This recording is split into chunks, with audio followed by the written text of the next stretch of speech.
नमस्कार दोस्तों, YouTube के हिस्ट्री अड्डा चैनल पर मैं डॉक्टर दिवाकर मिश्रा एक बार फिर आप सभी का स्वागत करता हूं। दोस्तों, आज के इस वीडियो में हम बात करेंगे उत्तर प्रदेश असिस्टेंट प्रोफेसर भर्ती परीक्षा 2016 के पुराने प्रश्न पत्र की, जिसका पहला भाग प्राचीन भारतीय इतिहास विषय के हल प्रश्न पत्र के रूप में आप सभी के सामने था। उसी के द्वितीय कड़ी में आज हम बात करेंगे सामान्य अध्ययन के प्रश्नों की और हल करके देखेंगे कि क्या था उस समय सामान्य अध्ययन का लेवल। यह परीक्षा 15 दिसंबर 2018 को आयोजित की गई थी। तो चलिए करते हैं आज के इस वीडियो की शुरुआत। यदि आपने इसका पहला भाग नहीं देखा है तो ऊपर आई बटन पर क्लिक करके देख सकते हैं। तो दोस्तों, आपकी स्क्रीन पर है उत्तर प्रदेश असिस्टेंट प्रोफेसर भर्ती परीक्षा 2016 के सामान्य ज्ञान का प्रश्न पत्र, जिसको आज हम हल करेंगे। जैसा कि आपको बताया गया है कि एक ही प्रश्न पत्र में दो भाग होते हैं। एक पहला भाग सामान्य ज्ञान का होता है जिसमें 30 प्रश्न होते हैं, जबकि दूसरे भाग में आपके विषय से संबंधित 70 प्रश्न पूछे जाते हैं। ये एग्जाम का पैटर्न है रिटन एग्जाम का। तो देख लें 2016 में किस प्रकार के प्रश्न सामान्य ज्ञान में पूछे गए थे। तो पहला प्रश्न देखें, निम्नलिखित देशों में किसमें फीफा विश्व कप 2018 आयोजित किया गया था। तो जैसा अभी हमने कहा कि यह प्रश्न पत्र 15 दिसंबर 2018 को आयोजित किया गया था, तो उसी वर्ष का यह करंट अफेयर्स पूछा गया है। इसका उत्तर होगा रूस में ही फीफा विश्व कप 2018 आयोजित किया गया था।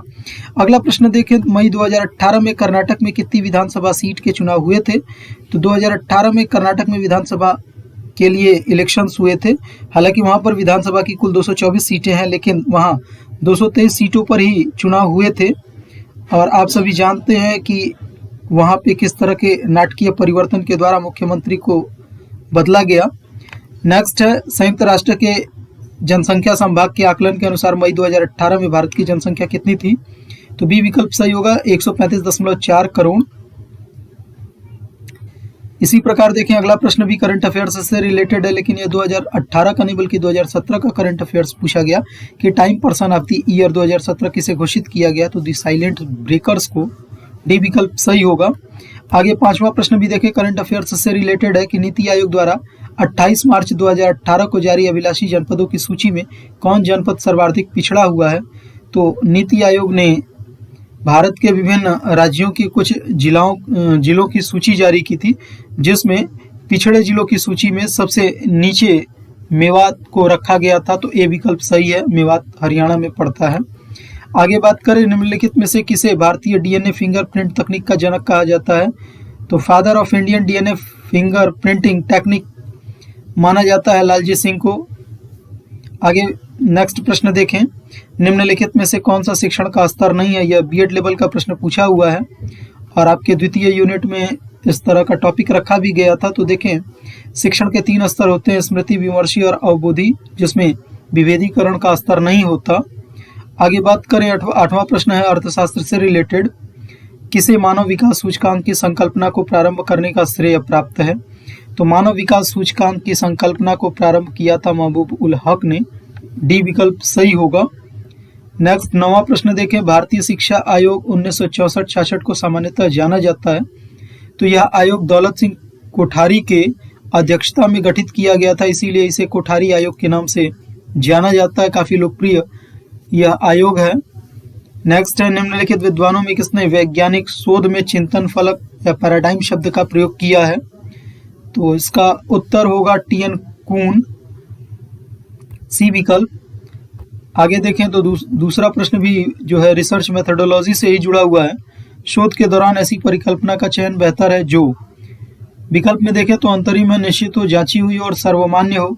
तो आप जानते हैं हाइपोथेसिस या परिकल्पना एक ऐसी चीज होती है, जब हम रिसर्च करने जाते हैं तो हमें परिकल्पना तैयार करनी होती है, लेकिन वही परिकल्पना बेहतर होती है जो टेंटेटिव हो, अंतरिम हो, जिसको बदला जा सके, परिकल्पना बदली जा सके।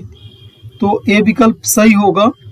नेक्स्ट देखें, विश्वविद्यालय अनुदान आयोग की स्थापना किस वर्ष की गई थी। काफी इंपॉर्टेंट क्वेश्चन है, यूजीसी की स्थापना पूछा हुआ है। 1956 में विश्वविद्यालय अनुदान आयोग की स्थापना की गई थी। नेक्स्ट देखें, करंट अफेयर्स से ही रिलेटेड है, किस देश में हाल ही में मानव रोबोट सोफिया को नागरिकता प्रदान की गई है। तो सऊदी अरब ने ही मानव रोबोट सोफिया को नागरिकता प्रदान की है। सी विकल्प सही है। नेक्स्ट 14वां प्रश्न देखें, पर्यावरण से रिलेटेड है, पश्चिमी घाट परिस्थिति की विशेषज्ञ पैनल का अगुवा कौन है। तो माधव गाडगिल इस पैनल के लीड करने वाले थे, हेड थे। आगे बात करें, इतिहास से जुड़ा हुआ प्रश्न है, ब्रिटानी शासकों द्वारा किस रियासत को विलय सिद्धांत के तहत लिया गया था? तो जो डॉक्ट्रिन ऑफ लेफ्स कॉन्सेप्ट था वो आप जानते ही हैं कि लॉर्ड डलहौजी ने शुरू किया था और उसी के अंतर्गत झांसी तथा उदयपुर दोनों को मिलाया गया था और यही कारण है कि आयोग ने दोनों ही विकल्पों को सही माना है।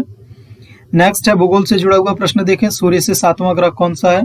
तो आप सभी जानते हैं सूर्य से 7वां ग्रह, कुल 8 ग्रह हैं सौरमंडल में, जिसमें 7वां ग्रह यूरेनस का है, आता है नाम। नेक्स्ट पॉलिटिकल साइंस से जुड़ा हुआ प्रश्न है, संविधान से संपत्ति का अधिकार है? तो आप सभी जानते हैं कि संपत्ति का अधिकार पहले पूर्व में मूल अधिकार के अंतर्गत आता था, लेकिन उसमें 44वें संविधान संशोधन द्वारा इसे वहां से हटा करके कानूनी अधिकार या संवैधानिक अधिकार के रूप में दर्जा दिया गया है और ये अनुच्छेद 300 क में रख दिया गया है। नेक्स्ट है भारत के मुख्य निर्वाचन आयुक्त की नियुक्ति कौन करता है? तो भारत में मुख्य निर्वाचन आयुक्त की नियुक्ति राष्ट्रपति के द्वारा की जाती है, बी विकल्प सही है। आगे देखें, 2018 की जनगणना के अनुसार उत्तर प्रदेश के निम्नलिखित जनपदों में किस में महिला साक्षरता दर सर्वाधिक है? हालांकि जनसंख्या से जुड़ा हुआ यह प्रश्न था, लेकिन उत्तर में डाउटफुल होने के कारण इसको आयोग ने निरस्त कर दिया था इस प्रश्न को। देखें नेक्स्ट है, निम्नलिखित राज्यों में कौन पवन ऊर्जा के उत्पादन में देश में अधिकतम योगदान देता है? तो जो विंड एनर्जी है या पवन ऊर्जा है उसके उत्पादन में सर्वाधिक योगदान तमिलनाडु राज्य का है। नेक्स्ट है, निम्नलिखित राज्यों में से किसमें वनों के अंतर्गत सर्वाधिक क्षेत्रफल पाया जाता है? तो आप सभी जानते हैं कि सर्वाधिक क्षेत्रफल अगर वनों की दृष्टि से बात करें तो मध्य प्रदेश का नाम आता है। नेक्स्ट प्रश्न देखें, सिंधु की निम्नलिखित सहायक नदियों में कौन सी नदी पाकिस्तान से होकर नहीं बहती? तो आप सभी जानते हैं कि सिंधु की सहायक नदियों में रावी, ब्यास, चेनाब जैसी नदियां हैं जो पाकिस्तान में होकर बहती हैं। सतलज एक ऐसी नदी है जो पाकिस्तान में नहीं बल्कि भारत में ही बहती है। नेक्स्ट है, निम्नलिखित राज्यों में से कौन भारत में लौह अयस्क का बृहत्तम उत्पादक है? तो आप सभी जानते हैं लार्जेस्ट प्रोड्यूसर आयरन ओर का उड़ीसा है। उड़ीसा में ही सबसे ज्यादा आयरन ओर निकाला जा रहा है। नेक्स्ट है, निम्नलिखित नगरों में कौन गंगा नदी के दाहिने तट पर स्थित नहीं है? तो नदी के दाएं और बाएं तट पर कौन कौन से शहर बसे हुए हैं प्रमुख, ये यदि आपको याद है तो इसका उत्तर आप आसानी से दे पाएंगे। वाराणसी नदी गंगा के दाहिने नहीं बल्कि बाएं तट पर स्थित है, सी विकल्प सही है। नेक्स्ट इतिहास से जुड़ा हुआ प्रश्न है, आधुनिक इतिहास से वेदों की ओर वापस लौटो का नारा किसने दिया था? तो वेदों की ओर वापस लौटो का नारा स्वामी दयानंद सरस्वती ने दिया था। ये भी काफी पॉपुलर और कॉमन सा प्रश्न है, लगभग हर परीक्षाओं में कहीं ना कहीं से आता ही रहता है। देखिए, यह भी आधुनिक इतिहास से जुड़ा हुआ प्रश्न है, गदर पार्टी के संस्थापक का नाम बताइए? तो आप सभी जानते होंगे कि गदर पार्टी की स्थापना 1913 में सैन फ्रांसिस्को अमेरिका में की गई थी और इसके संस्थापक लाला हरदयाल थे। नेक्स्ट है, इतिहास से जुड़ा हुआ ही प्रश्न है, निम्नलिखित विद्रोह में कौन सिद्धो और कानो से संबंधित था? तो सिद्धो और कानो ये दो नेता थे जिन्होंने संथाल विद्रोह का नेतृत्व किया था। आगे बात करें तो देखिए, भारत की संसद में शामिल है, तो भारत की संसद में आप सभी जानते हैं 2 सदन होते हैं, लोकसभा, राज्यसभा, साथ ही साथ राष्ट्रपति को भी संसद में शामिल किया जाता है, तो डी विकल्प सही होगा इस दृष्टि से।